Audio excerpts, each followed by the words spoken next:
Vanity Fair publishing an excerpt from a new biography on the president. The author, David Moranis, tracked down, this is everybody's nightmare, isn't it? Tracks down two of the president's former girlfriends from back in the 1980s.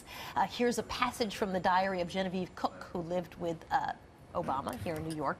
She writes this: the sexual warmth is definitely there, but the rest of it has sharp edges. And I'm finding it all unsettling and finding myself wanting to withdraw from it.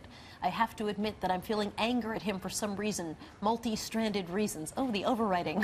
His warmth can be deceptive, though he speaks sweet words and can be open and trusting. There is also that coolness. And I begin to have an inkling of some things about him that could get to me.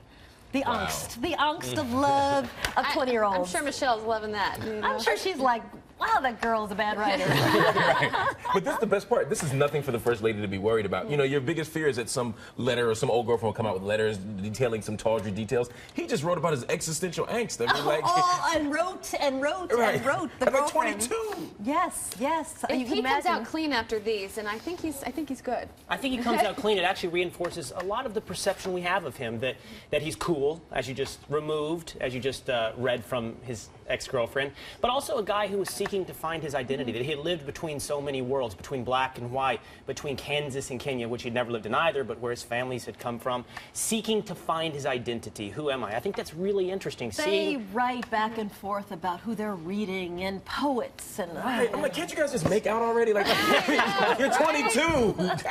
Okay, here's another quote from Genevieve Cook's from her diaries. I can't help thinking that what he would really want, be powerfully drawn to, was a woman very strong, very upright, a fighter, a laugher, well experienced, a black woman. I keep seeing her as. Message.